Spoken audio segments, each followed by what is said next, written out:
Hello guys, napansin niyo ba ngayon yung grabing paninira ng mga DDS sa Marcos administration?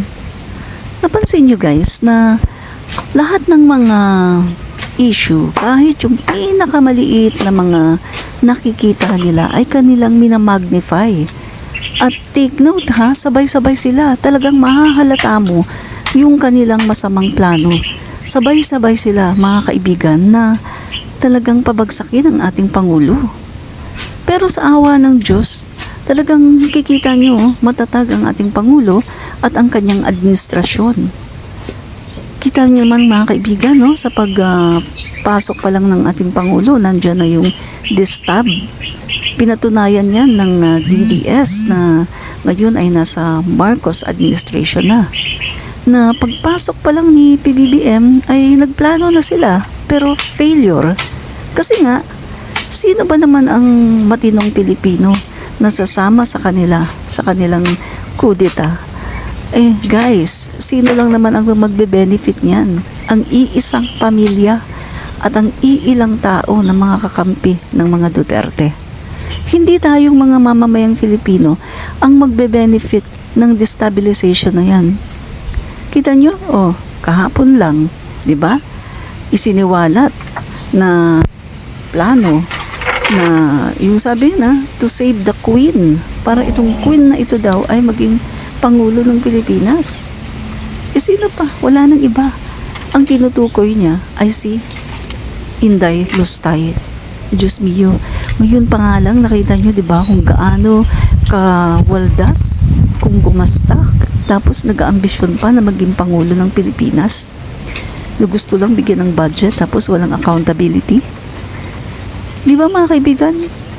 Pero talaga, napapansin ko talaga, grabe, synchronized talaga yung kanilang paninira. Pero ito ang tanong ko sa kanila. Ano ba ang magagawa? Magtatagumpay ba sila dyan? Sino ba ang magbe-benefit niyan? Di ba kita nyo naman mga kaibigan, sa ginagawa nila na napakaraming mga destabilization plot sa Pangulo, at kita nyo naman mga kaibigan, hanggang ngayon, wala pa rin. At lalong bumababa kamo ang rating ni Inday Lustay, pati ng pamilyang Duterte. Kitang-kita natin na talagang gising na ang mga Pilipino at ayaw na ng mga Pilipino na ganyan yung mga distab kasi wala naman tayong pakinabang dyan kapag nagkaroon ng kudeta mga kaibigan. Paralyzed na naman, apektado na naman ang ekonomiya ng ating bansa. Samantalang sila maraming pera, sila mayayaman, hindi sila affected. Pero tayo ng mga Pilipino, ng mga mahihirap, tayo ang kawawa at apektado. At kita nyo naman, bakit naman natin iluluklok muli sa pwesto yung mga ganyang politiko? Kita nyo naman ang Pangulong Marcos ngayon, napakaganda ng ginagawa. Kakapasa pa nga lang ng batas na pinirmahan niya yung archipelagic law, di ba? Pila balde naman ang mga residenteng umaasang makakakuha ng ayuda dito sa covered court ng Barangay San Juan, Surigao City.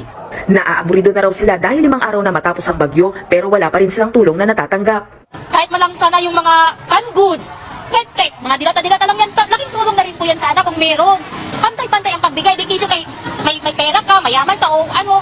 Wala yan, lahat tayo, dinaanan tayo ng bagyo Waya ma'am. Hingan-hingan ko ma'am, basta sakaling makakuha kong bugas. Paliwanag naman ni Mayor Ernesto Matugas Jr. na tagalan ng relief distribution dahil halos lahat ng kanilang empleyado apektado ng bagyo. Di rin niya naiwasang sisihin ng Pag-asa na huli na raw nagsabing aabot pala ng hanggang signal number 4 ang lakas ng bagyo. Ang preparation po namin was only good for signal number 3 kasi yun po ang nireport ng Pag-asa. So we base our preparation on their data. Pero ang tumama po kasi hindi signal number 3. Signal number 5, it's 260 kilometers per hour ang hangin. So although na we were prepared, we were prepared to evacuate the people, we cannot really prevent the damage that Bagyong Odette brought. Kahapon ng hapon, nakapag-umpisa na rin mamigay ng mga ayuda ang mga taga-barangay. Pero hindi pa nabigyan ng lahat dahil inuna yung mga silang-sira na talaga ang mga bahay. Para sa 1PH, Jem Avancenia,